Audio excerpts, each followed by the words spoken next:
Hold up, Silverwolf just got buffed in a way that might completely change how you build her. We are talking about speed scaling, insane damage boost, and a new system that turns her into a crit machine. But at the same time, EVANESCIA just got hit with some pretty heavy nerfs. So the big question is, did one character just become broken while the other fell off? Let's break down everything you need to know from the latest 4.2 changes, specifically for the new characters.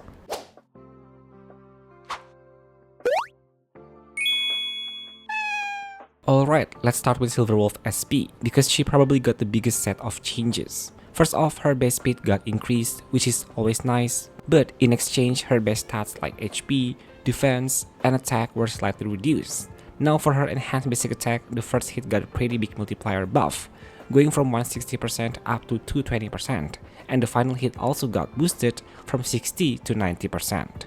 Her mystery loot box mechanic was also adjusted. Instead of triggering twice, it can now trigger 3 times, but the old condition tied to hitting certain point threshold has been removed entirely. On top of that, the scaling mechanic changed. Instead of small increases per point, which was 0.3% per energy, now every 60 points gives a bigger chunk of bonus damage, which is 15%, and it can stack up to 2 times. Her ultimate also got a huge bump. The damage split across enemies went from 34% all the way up to 90%, split evenly to all enemies, which is to me it's quite a nerf if she is up against 3 to 5 targets. So in prediction, I guess this is ineffective as before, since it will deal less damage than the previous 34% multiplier. Her ultimate is also easier to access now since the requirement dropped from 80 points to 60. Plus, the overflow cap got expanded significantly, so you can stack way more than before. There's also a new system tied to something now called Hidden MMR, and this is related to her new talent. Each point of this special energy increases her crit rate by 0.3%, and once that caps out, any extra points convert into crit damage instead, by 0.6%. Since every point of her special energy now can be converted into both crit rate and crit damage, once she enters a special state using her ultimate, it will no longer give her the 30% crit damage though, but still she retains the crowd control immunity effects. Other than that, her talent description remains the same, so overall her scaling got way more rewarding. So besides her ultimate, talent, and enhanced basic attack, her skill and technique is just some rewardings. This time they confirmed that the damage from her funky bean is elation, which was not stated before. As for her A4, previously she can gain additional hidden MMR points through AHA instant only, but now she can do it if she triggers elation skill. This makes her more synergized with EMC's ultimate. But there is one more change that could forever affect Silverwolf's character building. It's her A2. Before, in order for a player to increase this unit's elation is through attack stats, but this time they change it to speed instead. When her speed is higher than 150%, then it will increase this unit's elation by 30%. And for every one speed exceeded, increase this unit elation by 2%, up to 100% maximum speed can be counted. So this potentially makes attack stats now useless for her. So is it safe to assume that her character building is much easier now?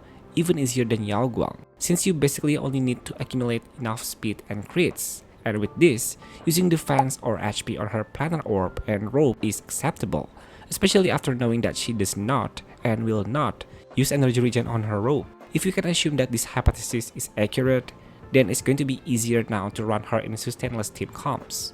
By the way, this speed scaling has a connection to her new signature light cone. Her LC was adjusted as well. Instead of 64% attack, it now gives 18% speed, and it also adds 20% defense ignore when dealing elation damage, along with her some extra utility tied to her ultimate.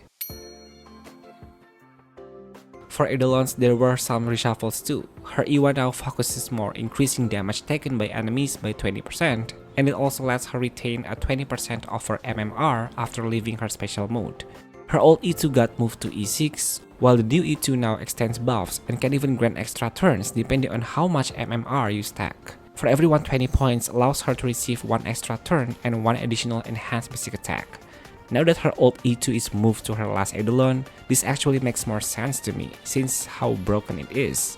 With this Eidolon level, she could literally obliterate all enemies thanks to the reduced attribute resistance to 0. But the recorded and true damage from this Eidolon seem to have been removed by the devs, and the elation Mary makes got increased from 25% to 40%.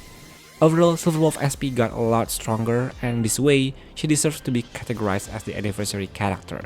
This does not make her a unit that is completely tied to Sparksy, but Sparksy is still the best in slot for her. But it might be somewhat workable now to replace her with EMC, assuming you're already running Yao Guang on the team, especially since EMC has the new speed buff in their kit, which we will cover up later. However, not having Sparksy means that it's going to be harder to maximize the crits conversion in her kit. Moreover, you lose out on quite a bit of damage as well. So Sparksy together with Yao are still Silverwolf's premium option. As for the sustain option, I think there will be no changes, but Huohuo and Danhang Permancer are still the best choice. Huohuo is going to be better if you can somehow survive enemies' attacks. Since after the Nova Flare, her heal is just underwhelming and her full potential locked behind her E1. The fact that her first Eidolon not just give a completely better sustain for the team, but she will give a respectable amount of speed for Silverwolf as well. But if you are taking so much damage and is using E0 Huohuo, then Danhang PT is the only choice to go. Now, moving on to EVANESCIA. Compared to Silverwolf, her changes are more on the nerf side. Her skill multipliers were reduced quite a bit. Both the main hit and the additional damage got toned down. The primary target was reduced to 300%, while adjacent ones to 150%. But on the positive side, at least, her punchline gains from this ability is increased to 10. The same multiplier nerf also happened to her ultimate. Before, the main hit was 24% of her attack. Now it only deals 160% to all enemies. In addition, the 5 extra instances also got lowered to 120%. However, she did get some compensation. Her energy mechanic got updated, and once she reached a certain threshold, which is 240, she can trigger an additional follow-up attack that hits all enemies and generates 10 energy back. So yes, her Fox attack now is categorized as a follow-up attack. So while her round numbers are lower, she gains a bit more consistency through extra triggers. There is also a slight buff to one part of her ultimate scaling, which is the elation multiplier. Before, it was 22% and now has been changed to 24% elation physical damage. But it's not enough to fully offset the earlier nerfs. For Eidolon, some effects got rearranged. We have to say goodbye for her 20% rest span, because now it has been changed into 36% crit damage instead. But the rest span now added to her second Eidolon instead, and part of her old A6 was shifted down into E2. Her new E6 now focuses more on extending her buff duration and scaling based on how many stacks she has. The Merry Mix was reduced to 15%, but for every point of certified banger that she possesses, it additionally Merry Mix by 2%, with a maximum of 1000 points.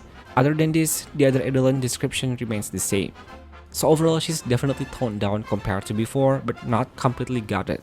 She'll probably still perform well, just not as crazy as earlier expectations. Some people in social media even say that her damage loss was only around 4 to 5%. This does not make her a trash and being an unusable unit. It's just that the devs had restrict her flexibility around her team compositions. Previously, we saw a lot of her showcases on the internet with her as the traditional crit DPS, but this time, I think they shattered this potential and instead pushed her to being completely an elation main carry. In fact, they did buff some of her elation multiplier, but only by a small amount, and they nerfed her normal multiplier in her skill without giving any adjustments to its elation multiplier. So her position right now is safe, but the fun part was taken from us, since she no longer works outside of elation comms, and players won't be able to create their own fun but effective teams. Lastly, let's talk about elation MC. Not a lot of changes here, honestly. The biggest one is that their ultimate now has a failsafe mechanic. If the target dies before the elation skill goes off, it will automatically redirect to a new enemy. Small change, but pretty nice for consistency. Their talent also got a slight buff, giving more punchline points than before. When they attack, they will now gain 3 punchlines instead of 2. And they now have a new E6 that provides 12% speed boost to an ally after using their ultimate for 3 turns. This potentially makes them a better supporter for Silverwolf, I guess. But yeah, overall, nothing too game changing here. Not completely trash, but still underwhelming if being compared to Remembrance MC and even the Harmony variant. So to sum everything up, Silverwolf SP looks like she came out of this with major improvements. Better scaling, easier access to her kit, overall more damage, and possibly easier character building than before, since you can technically ignore any attack stats and use any main stats for both her planar orbs and robes. EVANESCIA got toned down, which honestly was expected considering how strong she looked before. She's probably still good, just more balanced now, and Elation MC still feels like a minor upgrade at best. So I think that's all from today's Honkai Star Rail patch 4.2 V3 changes. Overall, what do you guys think about these adjustments? Are you guys satisfied, or on the contrary, there are still some fixes needed to be made in the upcoming patches? If you enjoyed this video, please hit the like and subscribe button, turn on notification as well so you won't miss out on any of my tutorial content. I will see you guys on my next one. Bye bye!